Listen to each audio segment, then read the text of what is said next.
Bendiga, mis hermanos. Para mí es un hermoso privilegio tener esta oportunidad de compartir una porción de la palabra de Dios en esta mañana. Los domingos en la noche, al igual como lo hace el pastor los domingos en la mañana y los miércoles, estamos estudiando un libro.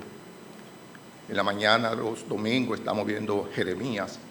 Los miércoles estamos viendo los Salmos y en ocasiones, los domingos, uno de los libros que estamos viendo es el libro de Hebreos. Y esta mañana, la porción que vamos a presentar se encuentra en el capítulo 2 del libro de los Hebreos. Pero para que entremos en el contexto de la enseñanza, vamos a hacer un breve recuento del capítulo 1. Por lo que le pido que por favor me acompañen con sus Biblias en el capítulo 1 de Hebreos para posteriormente entrar al capítulo 2. Vamos a orar. Señor Dios nuestro, gracias te damos por ese hermoso privilegio de reunirnos aquí en esta mañana con el propósito de honrarte, glorificarte a través de este culto que hemos preparado para ti.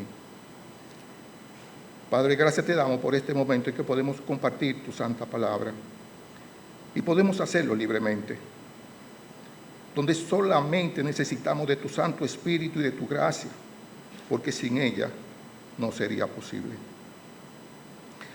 Padre, entiendo la responsabilidad que implica presentar tu palabra. Por eso te pido que cubra mis deficiencias. Necesito que tome mis labios, mi mente, mi corazón, de manera que pueda transmitir claramente tu mensaje, ese mensaje que tú tienes para nosotros en esta mañana. Padre, quita cualquier obstáculo. De la misma manera, Señor, te pido que abra los corazones y las mentes de las personas aquí presentes para que puedan recibir tu palabra. Enséñanos, Señor. Muéstranos tu voluntad. Te lo ruego por Cristo Jesús. Amén. Decíamos que entonces, en la mañana de hoy, vamos a ver una porción que se encuentra en el libro de los Hebreos, el capítulo 2, y de allí vamos a ver solamente los primeros 4 versículos, pero para que entremos en el contexto y lo podamos comprender mejor, necesitamos hacer un recuento del capítulo 1. Y dice así el versículo 1: Dios, habiendo hablado muchas veces y de mucha manera. Y es que Dios usó a Abraham, usó a Moisés, usó a Isaac, a Jacob, a Juan el Bautista, a todos esos hombres de la Biblia. Y lo hizo de mucha manera, porque Dios les habló a través de revelaciones, lo hizo de manera audible, a través de sueños, de visiones, a través de milagros y de muchísimas maneras más. Y dice que Dios, habiendo hablado muchas veces y de mucha manera en otro tiempo a los padres por los profetas, esos profetas que acabamos de mencionar, en estos postreros días nos ha hablado acerca de su Hijo. Dios usó la mente, Dios usó el corazón, Dios usó la vida de esos hombres para que nos hablaran acerca de su Hijo Jesucristo, para que nos hablen acerca de esas grandes promesas que Él ha traído a la humanidad. Y luego en el pasaje vemos que nos resalta sus cualidades. Sigue diciendo: quien constituyó heredero de todo, por quien asimismo hizo el universo. Jesucristo es el resplandor de su gloria, la imagen misma de su sustancia. Sustenta todas las cosas con la palabra de su poder. Efectuó la purificación de nuestros pecados por medio del sacrificio de sí mismo y se sentó a la diestra del Padre. Y luego, para que no nos quepa ninguna duda acerca de esa persona, Él resalta su superioridad y su supremacía. Inmediatamente nos dice en el versículo 4: hecho tanto superior a los ángeles, cuanto heredó más excelente nombre que ellos. ¿Cuál es ese más excelente nombre? Inmediatamente nos lo responde el versículo 5 cuando dice, mi hijo eres tú. Dios nunca jamás le dijo mi hijo a ningún ángel.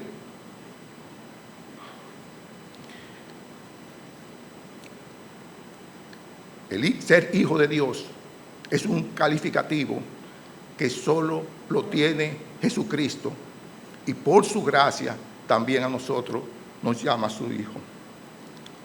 En el versículo 6 vemos que Dios mismo es quien manda la adoración de Jesucristo. Dice, adórenle todos los ángeles de Dios. En el 7 dice que Jesucristo, en su condición de Dios, fue quien creó a esos seres espirituales, y sabemos que siempre el creador es superior a lo creado. En el versículo 8 vemos que Dios mismo es quien llama Dios a Jesucristo. Lo llama Dios cuando le dice, más del Hijo dice, tu trono, oh Dios, por el siglo del siglo. En el versículo 10 le sigue diciendo, en el principio fundaste la tierra, los cielos son obra de tus manos. Y con esto nos está diciendo que Jesucristo ha existido siempre, desde antes de la fundación del mundo, del universo, de todo lo que existe. Ya Jesucristo estaba ahí. Y ya en el versículo 13 nos dice que Él, y nada más que Él, se habrá de sentar a la diestra del Padre cuando su obra esté totalmente completada. Por tanto, Jesucristo es superior a los profetas, porque los profetas hablaron de Él, superior a los ángeles, por todo lo que acabamos de ver. Luego de demostrada esa superioridad, el autor de Hebreo, ahora en el capítulo 2, nos exhorta, nos persuade a que con más prontitud, con más diligencia, debemos atender todo lo que el Señor Jesucristo nos ha dicho en su palabra. Acompáñenme por favor a la lectura del capítulo 2 de Hebreo, donde vamos a ver los primeros 4 versículos. Dice, por tanto, es necesario que con más diligencia atendamos a las cosas que hemos oído, no sea que nos deslicemos. Porque si la palabra dicha por medio de los ángeles fue firme, y toda transgresión y desobediencia recibió justa retribución, ¿cómo escaparemos nosotros si descuidamos una salvación tan grande? La cual, habiendo sido anunciada primeramente por el Señor, nos fue confirmada por los que oyeron, testificando Dios juntamente con ellos, con señales y prodigios y diversos milagros y repartimiento del Espíritu Santo según su voluntad. Señor, bendiga su santa y bendita palabra. Versículo 1. Por tanto, es necesario que con más diligencia atendamos las cosas que hemos oído. ¿Y qué es lo que hemos oído? Lo que ya nos dijeron los profetas y lo que nos ha dicho nuestro Señor Jesucristo aquí en su santa palabra. Cualquiera puede pensar que esta exhortación que dice atender las cosas que hemos oído está dirigida a aquellas personas que no son creyentes. Pero déjenme decirle que este libro de los Hebreos fue escrito precisamente para los creyentes. Fue escrito principalmente para una audiencia judía que había abrazado su fe en Cristo Jesús. Pero estos creyentes, debido a la fuerte religiosidad, a la fuerte tradición de sus padres, ellos estaban enfrentando una enorme tentación de volver a su antigua práctica acerca del judaísmo. No era fácil estar en contra de esos religiosos. Tanto así que si un judío se convertía al cristianismo, era inmediatamente expulsado de la comunidad judía. Por lo tanto, estas personas no solamente perdían el apoyo social, sino también perdían el apoyo familiar. Eso era tan serio que estas personas en ocasiones eran despedidas de su lugar de trabajo, pero también eran rechazados por sus familiares, rechazados por sus amigos. Esos creyentes sufrían serias persecuciones, serias discriminaciones, y es que estos judíos eran mal vistos por todos los demás judíos. Eran considerados como unos traidores. Pero también esos mismos cristianos eran rechazados. Eran vistos con recelo por parte de los otros cristianos porque dudaban de la sinceridad de su conversión, porque no eran completamente aceptados por la comunidad judía, como tampoco lo eran por la comunidad cristiana. La historia cuenta que hubo casos en que a estas personas se les confiscaron todos sus bienes, todas sus propiedades. Por tanto, ante tantas dificultades era muy difícil practicar y mantenerse en su nueva fe. Y dada esta situación, el propósito de este libro era alentarlo, exhortarlo a mantener su fe en Jesucristo, a no volver a su vieja costumbre. Y por eso les exhorta aquí diciéndole atender con más diligencia la palabra que habían oído. Y esto implica más que prestar atención, más que escuchar atentamente, implica obedecer todo lo que dice en su palabra. Pero además, aquí en el pasaje le hace una advertencia. Nos hace una advertencia también a nosotros. Y le dice que si no lo hacemos, que si no lo hacen, si no atendemos diligentemente lo que hemos oído, es muy probable que nos deslicemos en la vida cristiana. Versículo 1. Por tanto, es necesario que con más diligencia atendamos a las cosas que hemos oído, no sea que nos deslicemos. Y es que cuando nos descuidamos, es muy fácil que nos deslicemos. Y es que en nuestra vida espiritual, en nuestra vida moral, es muy fácil equivocarnos, salir del camino correcto si no estamos permanentemente vigilantes. La vida nos presenta muchas tentaciones, muchas distracciones, que si nosotros nos descuidamos, podemos tener problemas en nuestra relación con Dios. Podemos deslizarnos, desviarnos de aquello que es santo y que es verdadero. Es un recordatorio acerca de la importancia de la disciplina, de la vigilancia, de la dedicación constante de nuestra fe.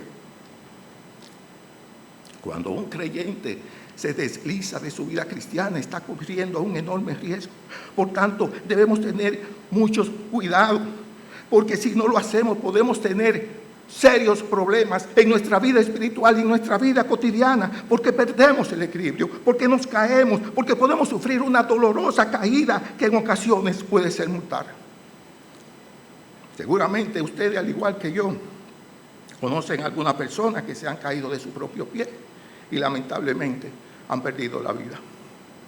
En la vida cristiana sucede exactamente igual, porque cuando no estamos firmes, poco a poco nos vamos alejando de Dios.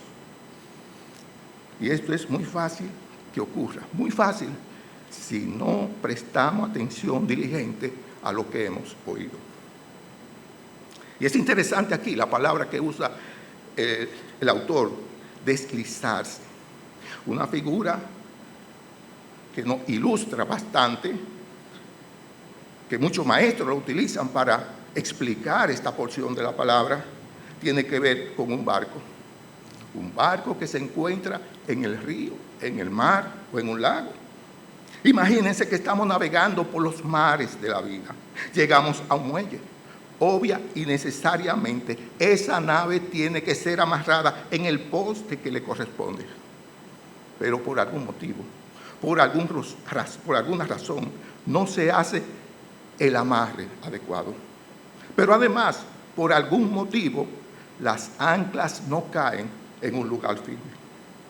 Y por el movimiento de las olas, por el movimiento del viento, ese nudo, ese amarre mal hecho empieza a soltarse, empieza a desamarrarse y el barco empieza a deslizarse. Y sin que nadie se dé cuenta, ese barco sin rumbo se interna en alta mar y sin control se deja llevar donde el viento la lleve. Intencionalmente esa nave no fue desamarrada. Intencionalmente esa nave no fue empujada al alta mar, sino que se fue deslizando poco a poco sin que nadie se diera cuenta. Lenta e imperceptiblemente esa nave se fue a la deriva. Y así como ese barco se desliza, ninguna persona, ningún creyente que se descuide está exento de deslizarse. Y no importa qué tan fuerte nosotros nos consideremos. Pedro, uno de los discípulos más cercanos de Jesús, en un momento crucial de miedo, él negó a Jesucristo no una, no dos, 3 veces negó que lo conocía. Y esto reflejó un desliz momentáneo de su fe. Aunque sabemos que posteriormente este hombre fue restaurado después de haberse arrepentido. El apóstol Pablo,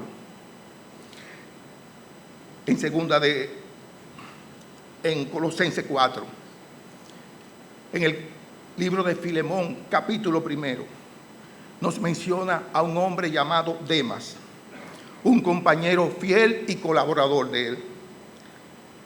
Pero en 2 de Timoteo 4:10, Pablo, refiriéndose a este hombre, dice que lo abandonó.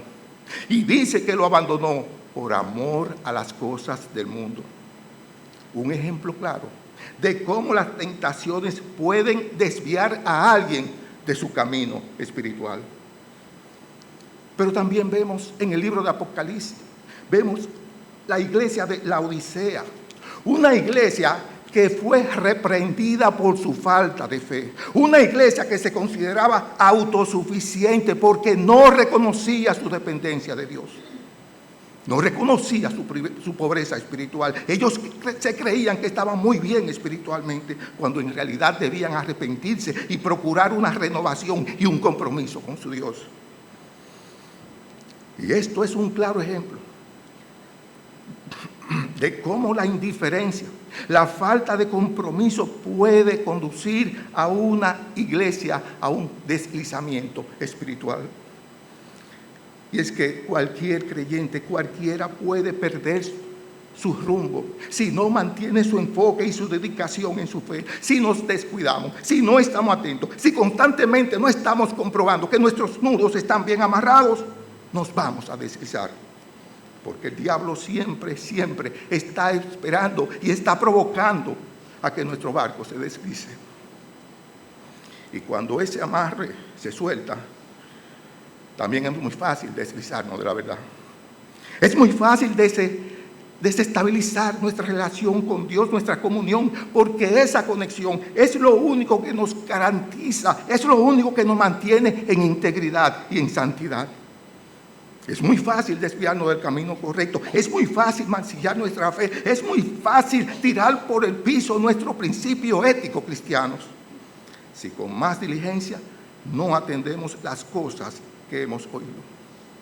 Y entonces, tal vez, sin darnos cuenta, empezamos a vivir una vida de mentira y de engaño. Y déjenme decirles que deslizarse es sumamente fácil. Es tan fácil, pero tan fácil que solamente tenemos que hacer una sola cosa. Hagamos nada e inmediatamente nos vamos a empezar a deslizar. Y solamente fijémonos en aquellas personas que han dejado de congregarse, de tener comunión con Dios. Y entonces viene el enfriamiento, viene el distanciamiento, viene la falta de fe. Y déjenme decirles que esto no ocurre de manera repentina, eso ocurre de una manera lenta y gradual. Lamentablemente son muchos los creyentes que nosotros conocemos que han estado pasando por una situación similar. Y no es que un día nosotros nos despertamos y decimos, yo no tengo fe, yo voy a dejar de adorar a Dios, yo me aparto de la vida cristiana. No, hermano. La falta de fe y el distanciamiento de Dios no viene de una manera repentina. Generalmente viene de manera gradual y muchas veces sin darnos cuenta. Viene de manera imperceptible. Por tanto, es necesario que con más diligencia atendamos las cosas que hemos oído. La única forma de nosotros estar protegidos, de mantenernos firmes es teniendo a nuestro Señor Jesucristo como nuestra ancla, como el timón de nuestra vida, una ancla que nos sostiene a toda verdad, que nos hace inamovible. Es el único que nos garantiza el camino por lo cual nosotros debemos de andar. En el capítulo 7 del libro de los Hechos, se nos relata la ocasión en que Esteban le estaba hablando a los judíos ante el Sanedrín. Porque los judíos lo acusaban de que él blasfemaba contra Dios y contra Moisés. Sin embargo, Esteban, en su contraacusación, le dice que quienes verdaderamente no habían obedecido esa ley de Dios eran precisamente los judíos, a pesar de haberla recibido de parte de los ángeles de una manera muy especial. Y le decía esto porque en la tradición judía se consideraba que la ley de Moisés le fue entregada conjuntamente con esos seres celestiales. Y esto es porque Moisés en Deuteronomio 33:2 le dice antes de morir que la ley llegó con millares de santos, refiriéndose a estos ángeles.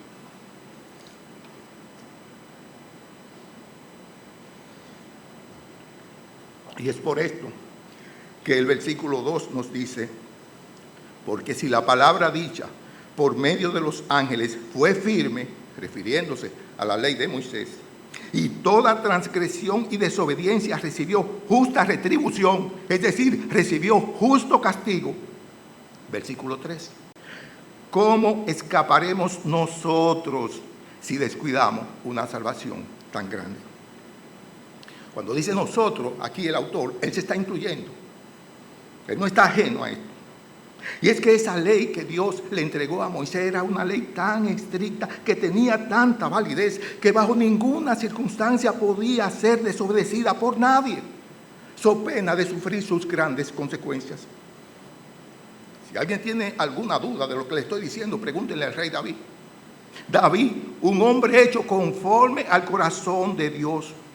Sin embargo, en un momento de debilidad, este hombre cometió adulterio con Betsabé, hizo matar al esposo a Urías, y posteriormente vemos que ese hijo que tuvo con Betsabé murió a muy corta edad.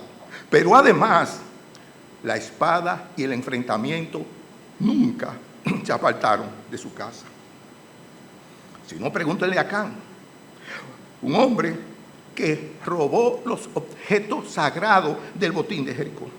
Y con eso él desobedeció la ley de Dios que dice no robar, y posteriormente ese hombre recibió justa retribución cuando fue apedreado conjuntamente con su familia, y todos sus bienes fueron quemados, tal como nos los relata el libro de Josué en el capítulo 7.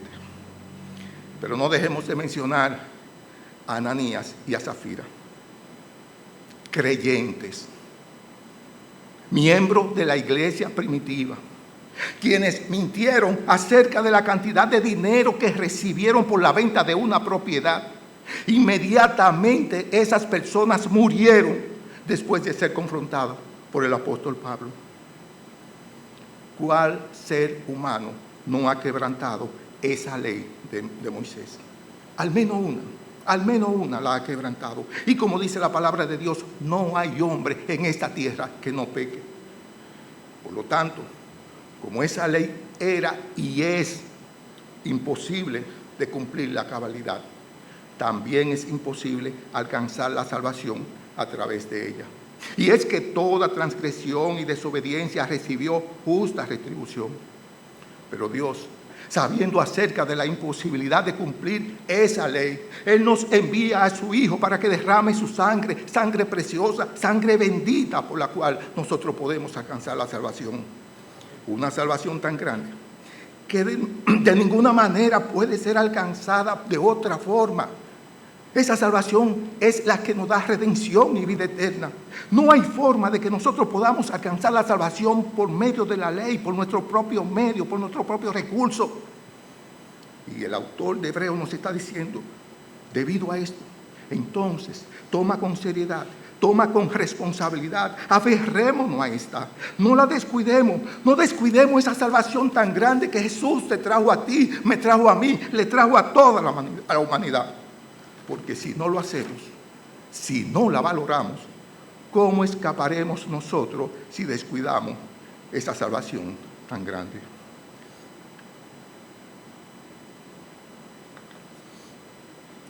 Tal como decía al principio, este libro de los Hebreos fue escrito principalmente para los cristianos. No fue escrito para un tratado, para que las personas inconversas se conviertan, aunque tenemos que reconocer que la Biblia en toda su extensión, con toda certeza y con toda seguridad, podemos decir que es viva y eficaz para traer el arrepentimiento al pecador. Pero este libro es más bien para nosotros, es para los creyentes, es como un estímulo, es como una advertencia para aquellos cristianos que estaban en desánimo, que estaban mostrando el deseo, la tentación de volver a sus viejas costumbres. Este libro fue escrito para aquellas personas que ya han sido salvas, pero esas personas habían descuidado su caminar continuo al lado de Jesús. Lamentablemente, muchas doctrinas cristianas han malinterpretado este versículo y lo toman como un argumento para decir que la salvación se pierde cuando pecamos y volvemos a recuperarla cuando nos arrepentimos. Crucifican a Jesucristo en cualquier momento, en cualquier lugar y las veces que se haga necesario. Y se olvidan sus palabras cuando dijo: mis ovejas oyen mi voz, yo la conozco, me siguen, yo le doy vida eterna y no perecerán jamás y nadie la puede arrebatar de mis manos. Entonces la pregunta que posiblemente alguno de ustedes se esté haciendo, entonces, si no perdemos la salvación, ¿de qué es lo que escaparemos? Lo que nos está diciendo aquí el pasaje, ¿cómo escaparemos de la consecuencia de ese descuido? Y es que toda acción tiene una reacción, tal como sucedió con aquellas personas que violaron la ley de Moisés. Esas personas tuvieron sus consecuencias, a menos que Dios en su misericordia decida otra cosa. Por tanto, este versículo 3 nos está advirtiendo a nosotros, a los creyentes, para que vivamos conforme a sus enseñanzas. Para que no vivamos como cristianos indiferentes, para que no seamos negligentes, para que prestemos atención a lo que hemos oído, para que no nos deslicemos, porque nos empezamos a deslizar y descuidamos esa salvación tan grande cuando somos negligentes en la oración. No oramos aquí los miércoles, tampoco lo hacemos en nuestra casa. Tal vez lo hacemos un día cuando tenemos un problema muy grande y cada vez tenemos menos contacto con nuestro Dios. Pero también descuidamos nuestra salvación cuando somos negligentes en el estudio de su palabra. No lo hacemos en la casa, ni siquiera nos preocupamos por tener un devocional. Como dicen en la calle, eso no existe. Tampoco asistimos a uno de esos grupos de estudio bíblico que hay. Ocasionalmente venimos a escuchar una prédica o simplemente nos conformamos con escuchar una alabanza o con cantarla. Nos conformamos con ser niños espirituales sin procurar ese alimento sólido que es la palabra de Dios. Y esas negligencias, poco a poco, nos van llevando a una desconexión gradual de nuestra comunión con Dios. Porque si constantemente no estamos ejercitándonos en esas cosas espirituales, en esas cosas que son esenciales, es muy seguro que nos vamos a perder en aquellas otras cosas que son triviales.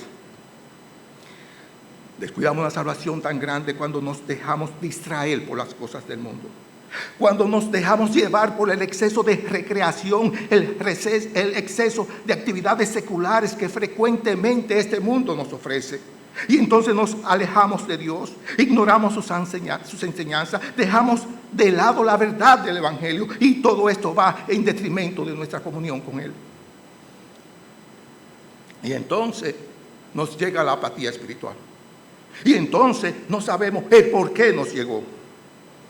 Porque todo lo que hacemos que alejan nuestra mente, que quitan nuestro tiempo, un tiempo que pudiéramos dedicárselo a nuestro Dios, hace que estemos descuidando nuestra salvación.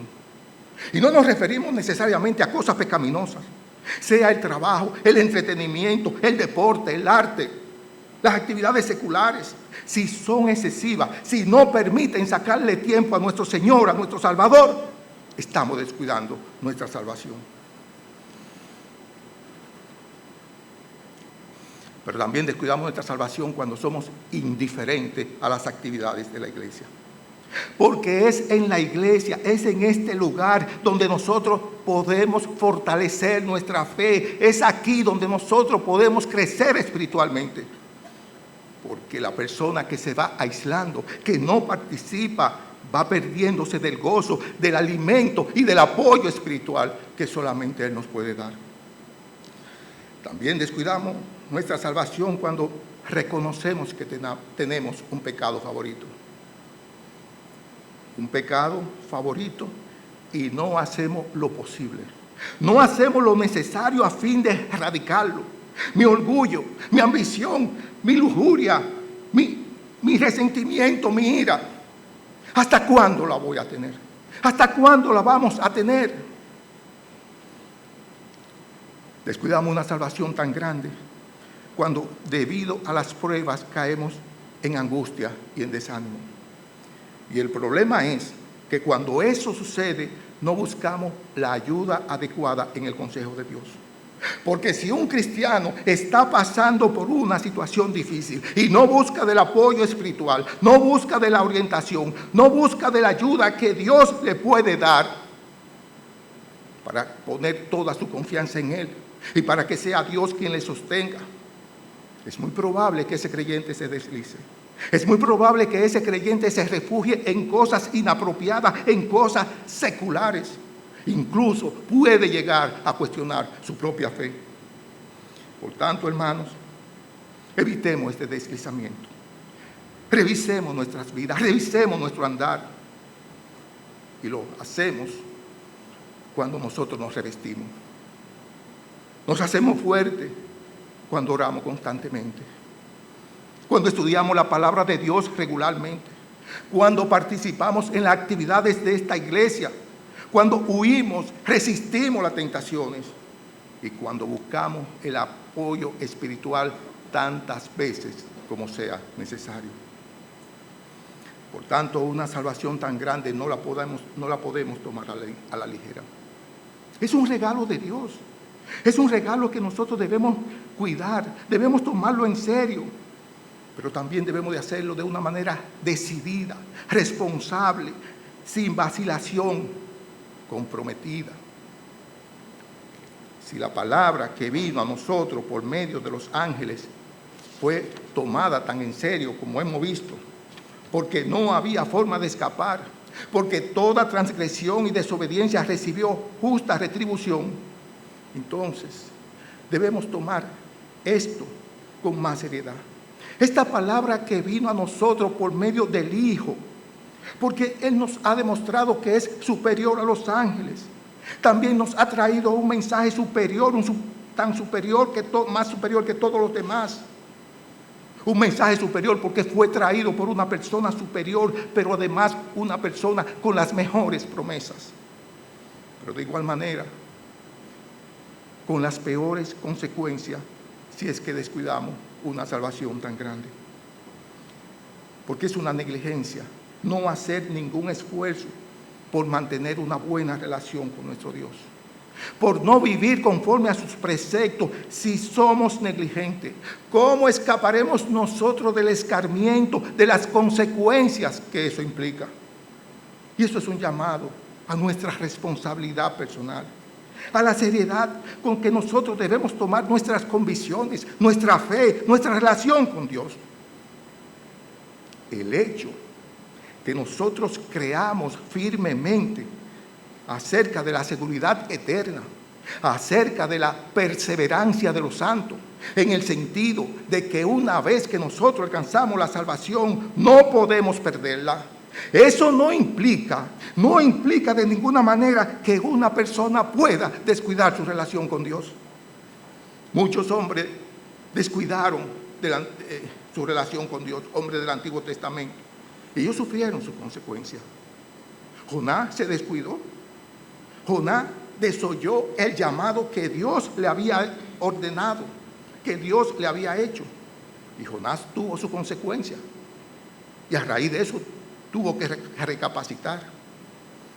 Salomón, un hombre sumamente sabio, pero se descuidó de aquello que había oído. Y entonces tuvo matrimonio con mujeres extranjeras, mujeres que lo hicieron alejarse de su fe. Y esto nos indica que no importa qué tan sabios nosotros seamos, si no mantenemos una relación fuerte con nuestro Dios, podemos perder el horizonte. Sansón descuidó su voto como nazareo. Él se dejó llevar de Dalila y él terminó perdiendo fuerza, pero también terminó perdiendo su vida. Al final de sus días, este hombre mostró una enorme falta de compromiso espiritual. Y no es que estos hombres sean más débiles que nosotros, espiritualmente hablando, porque si Dios los eligió a ellos, eran porque tenían muy grandes cualidades. Sin embargo, esto nos enseña que cualquier creyente se puede deslizar si no nos aferramos cada vez más a lo que hemos oído.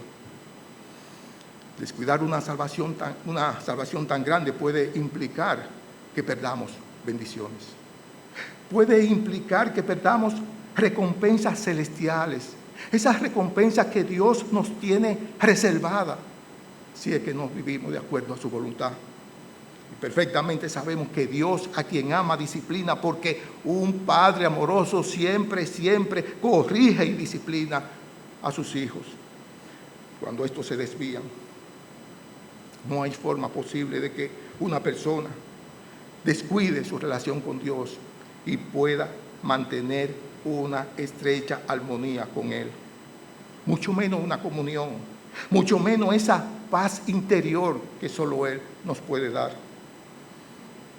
Pero si usted es de aquella persona que ocasionalmente visita una iglesia, que descuida su salvación, que su relación con Dios no es tan importante, que la palabra de Él, lo que dice aquí, poco le interesa, entonces déjeme decirle que posiblemente usted se está engañando. Posiblemente usted nunca ha sido salvo. Por tanto, hermano, esto es un llamado a todos los creyentes a tomar en serio su fe, a vivir de acuerdo con las enseñanzas del Evangelio. Y el mensaje es claro: la salvación es un regalo de Dios que debe ser valorado, debe ser cuidado. Una salvación tan grande que fue anunciada primeramente por el Señor, luego confirmada por aquellos que le escucharon, aquellos que testificaron sobre su vida, sobre su muerte, sobre su resurrección. Versículo 4 nos dice: testificando Dios juntamente con ellos, con señales y prodigios y diversos milagros y repartimiento de Espíritu Santo según su voluntad. Y es que Dios confirmó su mensaje a través de los apóstoles. Lo hizo a través de esas manifestaciones sobrenaturales que evidenciaban el poder, ese poder que le había sido conferido de parte de Dios. Cuando Moisés hizo que las 10 plagas cayeran sobre Egipto, o cuando se paró el mar rojo para que los israelitas pudieran pasar y salir de la esclavitud, eso es una manifestación clara del poder de Dios. Cuando Elías hizo descender fuego en el monte Carmelo para quemar a esos dioses falsos, eso él lo hizo para demostrar su supremacía. O cuando resucitó al hijo de la viuda de Sarepta, es una evidencia clara de la presencia de Dios. O cuando Eliseo multiplicó el aceite a aquella viuda para que pudiera pagar sus deudas. O cuando purificó las aguas que estaban contaminadas. O cuando resucitó a aquel hijo de la tsunamista. ¿Acaso no fueron señales y prodigios y diversos milagros que venían de parte de Dios? Muchas cosas sucedieron y todas ellas con un propósito específico: comunicar el mensaje de Dios. Y estas señales y prodigios demostraron su poder, pero también confirmaron la autoridad que Dios le había conferido a esos profetas, a esos mensajeros. Y es que Dios respalda con señales y prodigios y diversos milagros su palabra. Señales y prodigios que no pueden ser explicados por medios naturales, que confirman de manera fehaciente la divinidad de nuestro Dios. Señales y prodigios que no pueden ser fabricados, que no pueden ser logrados por el esfuerzo humano, ni siquiera por la ciencia, solamente por sus profetas y sus mensajeros. Pero también, hermanos, nosotros hemos sido privilegiados. También a nosotros se nos han repartido dones del Espíritu Santo, como dice, con repartimiento del Espíritu Santo según su voluntad. Dones que nos han sido distribuidos, que se han distribuido de acuerdo a su voluntad. Y lo hizo para que testifiquemos acerca de su obra, acerca de lo que Él ha hecho en nuestras vidas. A uno se le ha dado dones de sabiduría, a otro de enseñanza, a otro de administración, a otro de servicio, a otro de misericordia, a otro de consolación. Dios ha repartido dones por doquier a todos sus hijos. Y Él lo hizo con dos propósitos. Primero, para darle la gloria a Dios, pero también para que lo usemos edificando a su iglesia. Cuando dice aquí según su voluntad, es porque Él es quien decide cómo lo va a distribuir. Y eso es algo que ninguno de nosotros lo podemos controlar, no lo podemos exigir. Lo que sí sabemos y lo que sí podemos asegurar es que Dios nos ha dado al menos uno de ellos y Él quiere que lo usemos, como ya dijimos, primero para su gloria y luego para edificar su iglesia. El autor de Hebreos nos está diciendo que luego que hemos creído en ese evangelio de Cristo Jesús, que sabemos que es verdadero, que es divinamente inspirado por Dios, nos está diciendo, aferrémonos a esta verdad. No la descuidemos, no descuidemos esa salvación que Él nos ofrece. Eso es un llamado a la obediencia. Valoremos y cuidemos nuestra salvación en toda su dimensión, porque ciertamente no la merecíamos, pero Él, por su amor y por su misericordia, así nos eligió. Y no olvidemos, hermanos, las serias consecuencias que podríamos sufrir si descuidamos una salvación tan grande. No esperemos que nos discipline. Adelantémonos y sirvámosles con amor, con alegría y con gratitud por lo que ha hecho por cada uno de nosotros. El Señor le bendiga. Vamos a orar. Padre Celestial, tu palabra nos consuela, tu palabra nos conforta, nos anima, pero también, Padre, tu palabra nos confronta. Te pedimos que esta enseñanza que hemos escuchado en esta mañana se arraigue profundamente en nuestros corazones. Que la certeza de salvación que tenemos en Cristo Jesús no sea un argumento para descuidar nuestra relación contigo, sino que muy por el contrario sea motivo de gratitud, sirviéndote con responsabilidad y con dedicación. Padre, perdónanos. No queremos ser como esa iglesia de la Odisea.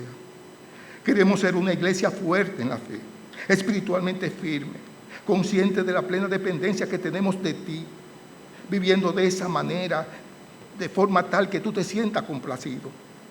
Y por eso clamamos que tu Santo Espíritu permanezca siempre en nuestros corazones.